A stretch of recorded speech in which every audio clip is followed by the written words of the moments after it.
Hi guys. कई लोगों को ये पता है कि मैं डिवोर्स ले चुका हूँ और कई लोगों का ये क्वेश्चन आता है कि आपने डिवोर्स लिया तो how did you go through that and manage that divorce procedure. तो देखिए, taking divorce was not that easy. वो एक इजी डिसीजन भी नहीं था। बहुत बहुत ही सोच समझ कर मैंने डिसाइड किया कि अब मैं अपने पार्टनर के साथ नहीं रह सकता, मुझे डिवोर्स लेना है, क्योंकि आई थिंक दैट वो हम दोनों के लिए बेटर रहता कि साथ रहकर we both are not that happy. वो दिख रहा था, इनफैक्ट सिचुएशन वर्स हो रही थी। So I was the one who took that initiative of saying के हम डिवोर्स लेते हैं। And it came as a shock to her. And बहुत बहुत झगड़े हुए, बहुत ड्रामा हुआ, सब कुछ हुआ, which I don't want to go through all that. But जब हमने डिसाइड कर लिया कि हाँ चलो, दोनों नहीं हम मैनेज कर पा रहे, एक साथ कंपैटिबल नहीं है, हमें डिवोर्स लेना है, वो भी मान गई है, हमने डिवोर्स फाइल कर दिया।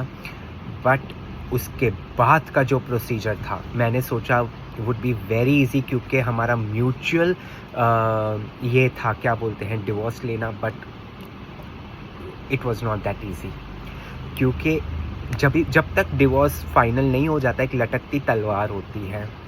रोज़ कुछ न कुछ नया ही नया एक नया इश्यू खड़ा हो जाता है, एक नया ब्लेम लग जाता है आप पर, जो आपने कभी सोचा भी नहीं होगा, जो आपने एक्सपेक्ट भी नहीं किया होगा।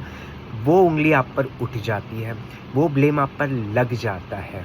Okay, going through that divorce procedure, I completely understood के लाइफ चाहे डिवोर्स के बाद बहुत इजी होगी, खुश वाली होगी, लेकिन ड्यूरिंग दैट प्रोसीजर मुझे बहुत कुछ सहना पड़ेगा, बहुत कुछ सुनना पड़ेगा। अलॉन्ग विथ मी मेरे पेरेंट्स को भी सुनना पड़ेगा, उनको भी ये टॉर्चर के थ्रू गुजरना पड़ेगा, मेरे फैमिलीज़ को बहुत कुछ सुनना पड़ेगा। वो सबसे ज़्यादा मुझे हर्ट कर रहा था। तो पर आप क्या कर सकते हैं कि आप बहुत कुछ अपना कंट्रोल कर सकते हैं। आप वो कर सकते हैं जो आपको पसंद है। आपको शांत रहना है, आपको ज़्यादा रिएक्ट नहीं करना है। मैं सबसे एक बेसिक पॉइंट अगर आपको कहूँ, तो आप आपके पार्टनर या आप उनके रिलेटिव्स के साथ आप जब भी बात करें, फॉर एनी विच रीज़न आप उनसे बातें होती है, तो बहुत सोच समझ के करें, क्योंकि आजकल टेक्नोलॉजी का ज़माना है, रिकॉर्डिंग हो जाती है और वो आपके अगेंस्ट जा सकता है और बहुत बुरी तरह जा सकता है। तो you have to be very cautious.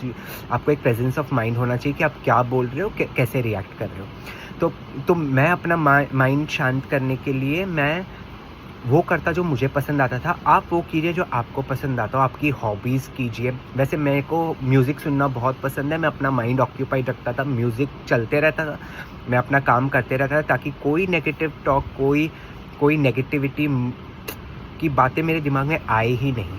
Okay, second, मैं वो करता था कि जो मेरे पेरेंट्स को भी खुश कर पाए। तो वीकेंड पर मैं उनको एक बार बाहर ले जाता था घुमाने या डिनर के लिए या कहीं, क्योंकि हमारे साथ साथ वो भी बहुत मुश्किलों से गुजर रहे हैं, बहुत सवालों से जूझ रहे हैं।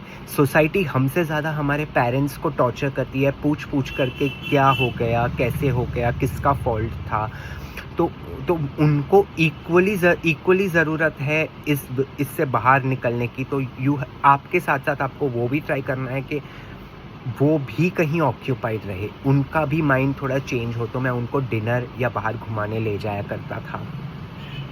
थर्ड थिंग मैं ये करता था कि मैं मेडिटेशन करता था। Meditation was one of the best thing that helped me.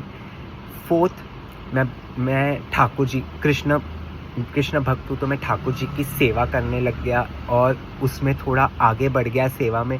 तो मेरा माइंड और मेरा टाइम उसमें ज़्यादा देने लग गया। तो आई थिंक ये सारी पॉजिटिव चीज़ें, ये सारे एक्शंस जो मैंने लिए माइंड को काम रखने का, नेगेटिविटी से दूर रहने का, I think that helped me a lot. आप भी ये सब ट्राई कर सकते। आप वो कीजिए जो आपको खुशी मिले, नॉट जो मैं बोल रहा हूँ वैसे नहीं। मेरे ये this was just an example. But आप वो कीजिए जो आपको खुशी दे, आपका माइंड शांत रखे, एक प्रेजेंस ऑफ माइंड रखे। प्लीज़ मैं तो रिक्वेस्ट यही करूँगा कि आप आपके पार्टनर और उनकी फैमिली या उनके फ्रेंड्स के साथ तो शांति रहे, और अगर आप कुछ बोलते हैं तो भाई सोच समझ के बोलिए, वरना वो कोर्ट में बहुत बुरी तरह आपके अगेंस्ट जा सकता है। जो आप सोच भी नहीं सकते. So just be very cautious what you do and do what you like. Okay, अगर ये वीडियो आपको थोड़ा भी हेल्प किया हो तो please like share and comment, and इस चैनल को ज़रूर सब्सक्राइब कीजिए. Take care, bye.